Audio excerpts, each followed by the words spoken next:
नमस्कार, स्वागत है आपका हिमाचल न्यूज़ एंड अपडेट्स में। चलिए शुरू करते हैं आज की कुछ बड़ी खबरें। पहली खबर है शहीद विवेक को अंतिम विदाई।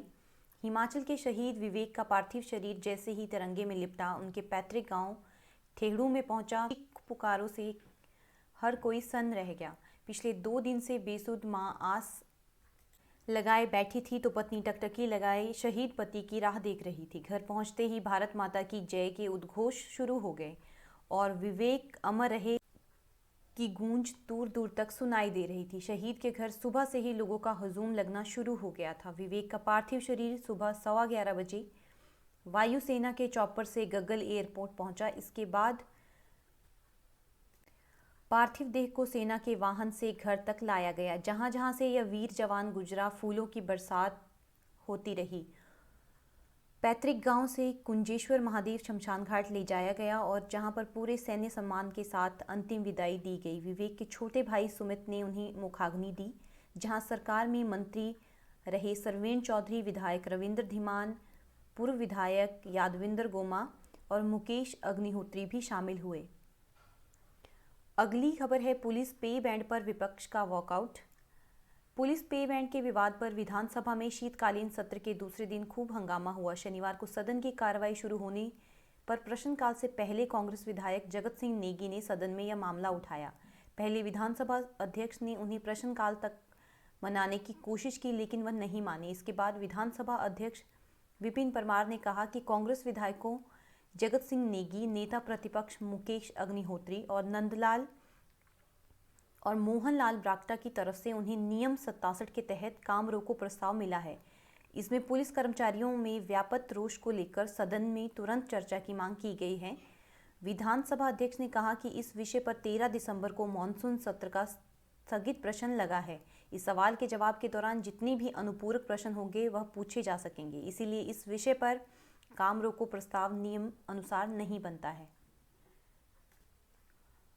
अगली खबर है पूर्व मुख्यमंत्री शांता कुमार ने कहा जाति के आधार पर आरक्षण खत्म करो।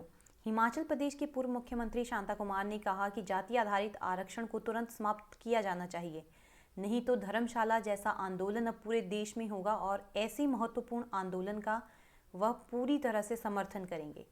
पूर्व मुख्यमंत्री ने कहा कि स्वर्ण आयोग के लिए ऐतिहासिक प्रदर्शन के चलते सरकार को उसी समय उनकी मांग स्वीकार करनी पड़ी। ऐसा हिमाचल प्रदेश में पहले कभी नहीं हुआ था। इसका सबसे बड़ा कारण यह है कि देश की लगभग 80% जनता जाति आधारित आरक्षण से परेशान है। समय आ रहा है जब जाति आधारित आरक्षण को पूरी तरह समाप्त कर केवल आर्थिक आधार पर आरक्षण दिया जाना चाहिए। शांता कुमार ने कहा कि इतने लंबे समय से आरक्षण का लाभ उठाने के बाद भी आरक्षित जातियों के गरीबों को पूरा लाभ नहीं मिलता है। ग्लोबल हंगर इंडेक्स की रिपोर्ट के अनुसार भारत दुनिया में सबसे गरीब 130 देशों में 117 क्रमांक पर है। उसी रिपोर्ट में कहा गया है कि 19 करोड़ 40 लाख लोग लगभग भूखे पेट सोते हैं। इनमें एक अनुमान के अनुसार 12 करोड़ लोग आरक्षित जातियों से हैं। आरक्षित जातियों में आरक्षण का लाभ ऊपर के लोगों को हुआ है, जो कि बिल्कुल गलत है। अगली खबर है HAS की मुख्य परीक्षाएं 15 से। हिमाचल प्रदेश प्रशासनिक सेवा HAS की मुख्य मेंस परीक्षाएं 15 से 21 दिसंबर तक आयोजित की जाएगी। हिमाचल प्रदेश लोक सेवा आयोग ने शिमला में होने वाली HAS की इन परीक्षाओं की सभी तैयारियां पूरी कर ली है। पात्र अभ्यर्थियों को आयोग की वेबसाइट से एडमिट कार्ड डाउनलोड करना होगा और प्रदेश में प्रशासनिक सेवा के 8 पद क्रमिक विभाग में भरे जाएंगे। खाद्य आपूर्ति विभाग में जिला नियंत्रक का 1 पद और प्रदेश पुलिस सेवा के 4 पद और ग्रामीण विकास विभाग में खंड विकास अधिकारी के 2 पद भरे जाएंगे। लोक सेवा आयोग ने इन सभी पदों के लिए 26 सितंबर को प्रीलिमिनरी परीक्षा ली थी और उसका परिणाम 2 नवंबर को घोषित किया गया था। HAS के 18 पदों के लिए 348 अभ्यर्थियों ने प्रारंभिक परीक्षा पास की है।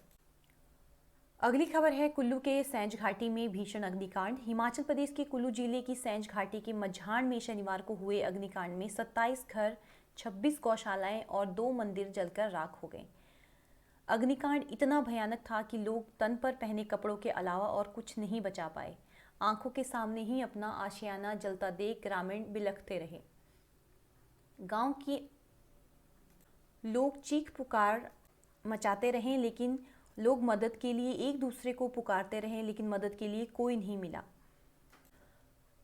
लोगों ने मिट्टी डालकर आग पर काबू पाने की कोशिश की, लेकिन वह भी नाकामयाब रहे। गांव में कुछ देर के लिए मातम जैसा माहौल रहा। लोग मदद के लिए इधर उधर भागते नजर आए। बुजुर्ग भी उम्र भर की जमा पूंजी का जिक्र करते रहे। इस घटना में बच्चों की किताबें, स्कूल की वर्दी और स्कूल के बैग भी जलकर राख हो गए। इस घटना में पीड़ितों की उम्र भर की जमा पूंजी राख हो गई। अग्निकांड में 9 करोड़ रुपए का नुकसान आंका गया है। गनीमत यह रही है कि कोई जानी नुकसान नहीं हुआ है। मोबाइल फोन का सिग्नल ना होने से ग्रामीण आसपास के गांव से सहायता भी नहीं ले पाए। ग्रामीणों ने बताया कि सरकार से सड़क, पानी और सिग्नल के लिए कई बार गुहार लगाई गई और कई बार प्रतिनिधिमंडल जनप्रतिनिधियों से भी मिले, लेकिन हर बार उन्हें अनसुना कर दिया गया। गांव में यह सुविधा होती तो आग से घर बच सकते थे। तो ये थी आज की कुछ बड़ी खबरें।